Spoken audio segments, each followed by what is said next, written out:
Secondly, to what? What's the second thing? Believers devote themselves to the apostles' teaching and to fellowship. The word in the Greek is koinonia, but fellowship, basically, basic working definition, is when we love each other as much as we love God. And so, it comes from, a long time ago, there were two fellows on a ship, and no, it doesn't. Just kidding. But fellowship, koinonia, it has to do with loving one another, being committed to each other. And then, of course, they were committed to sharing meals together. They ate together. What does that mean when you share a meal with someone? Sorry? You get to know them. When you break bread together, it's like we are friends, we are family. We're eating together. And that's what they did in the early church. They didn't all get to know all 3,000 people just like that. But they were committed to gathering where? They were gathering in homes. And they actually gathered two places. They gathered at the temple, but they gathered in their homes. Notice this. They worshiped together at the temple each day and met in homes and shared their meals with great joy and generosity. And so they worshiped together, kind of like we're doing today. There was a worship gathering, and they were praising the Lord. The direction of worship is this way. All right? The worship context is not primarily designed for horizontal relationships. It's focused on God, right? When I come to church, I come to worship Him. And I may see my friends and get a chance to say, hi, how was your week? But primarily, it's vertical, right? But guess what? In the homes, when they were breaking bread and eating together, now they're focused horizontally because they're engaged in fellowship, right? And that's the horizontal.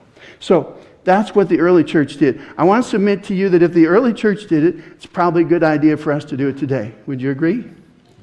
All right. And so it's important to come to worship on Sabbath together. It's equally as important to be in our homes, eating together, fellowshipping, breaking bread, getting to know each other, praying for each other. It's vital. Problem is today, most of us are too busy, right? There's this little thing called time. How do you spell love, by the way? Do you know how you spell love? T-I-M-E. If I spend time with you, it means I love you. When I make time and commit to spend an hour and a half a week with a group of my fellow believers, when I make that commitment, I'm saying I love you. I have carved time out of my hectic schedule to be present with you at this time. You see? And that's how you spell love, T-I-M-E. Now, let's just get into this. We know that we are heading into some challenging times. Today, by the way, is the first day of 25% tariffs. You know that? I didn't need to tell you that. Things were already difficult financially. They're about to get worse. That's not the good news. The good news is Jesus is coming. All right. Excuse me. But look what we're told here in Welfare Ministry 136. Soon grievous troubles will arise among the nations, trouble that will not cease until Jesus comes. As never before, she says, we need to press together. The closer we get to the coming of Jesus, what are we told? We need to press together. Press together. And so this is an admonition I share with you. We need to prioritize pressing together. I'm going to share with you quickly today what small groups will do to help you. These 4 benefits. First of all, they will help you stay spiritually motivated. Secondly, they will help you develop spiritual maturity. Thirdly, discover your ministry. And fourthly, fulfill your mission in life. So small groups, these are the benefits of belonging. All right? Let's take a quick look at them today. Number 1, Hebrews 10:25 says, let us not neglect our meeting together as some people do, but encourage one another, especially now that the day of His return is drawing near. The closer we get to the coming of Jesus, we should not forsake what? The assembling of ourselves. Now, that's obviously in worship. I want to submit to you that is also in our groups. Now, I'm a father, Nancy. I have 4 daughters. We didn't get any sons, but the sons are coming now. And a couple of our girls are married, and we have 4 grandchildren now. But here's the point I'm coming to. We continue to pray daily for our daughters, and now for our grandchildren as well. We even pray for the husbands. Okay? But when those girls were growing up, we were eager to see them engaging in activities that would bring them close to God. So we encourage them to come to worship. But here's, I want to level with you. I want to be totally honest. If I were to choose between a worship setting and a small group, if my daughter, one of them would say, Dad, I can only do one or the other, which one should I do? You know what I'd tell them? Take the small group. If you can only do one, I would say take the small group, because that is going to do more for you than even coming to worship. Now, I'm just sharing with you my convictions, because these benefits of belonging are very serious, and the Bible says we should not neglect meeting together.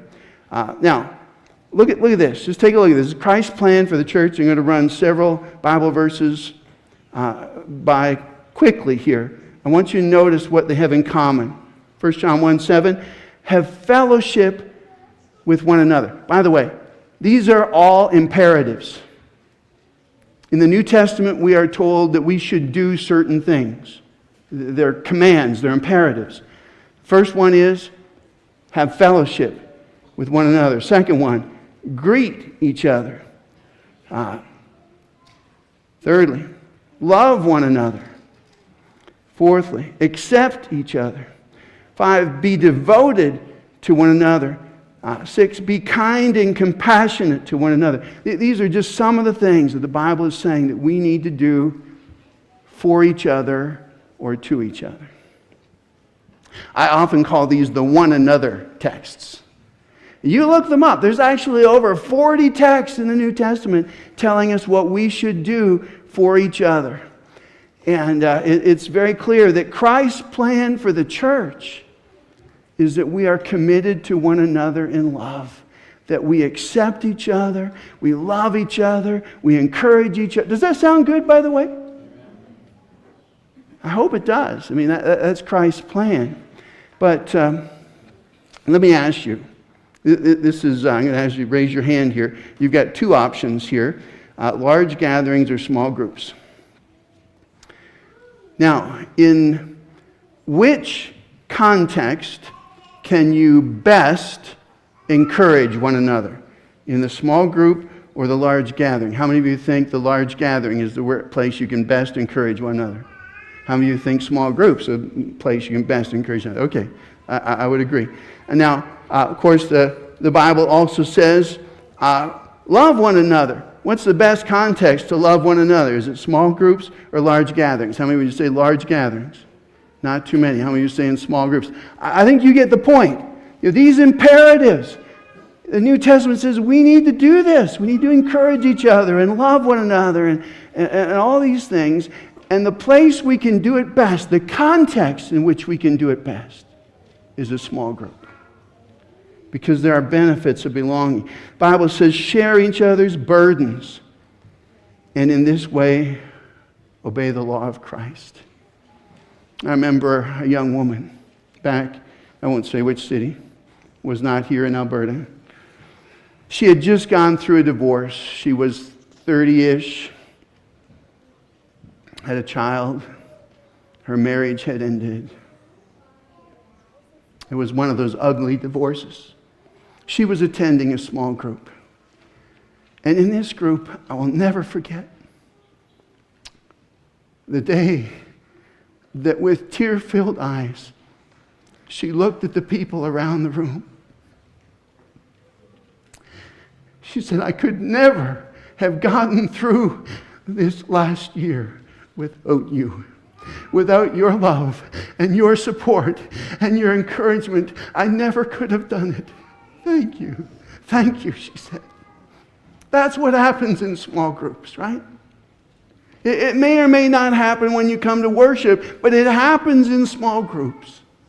That love, you can be real with each other. You know, our young people today are looking for a relationship with Jesus where you can be real. Where you can look your friends in the eye and say, I had an awful week. And I slipped, and I want you to know I blew it this week. And to know that in that context, that they will be supported and loved and accepted in spite of their shortcomings.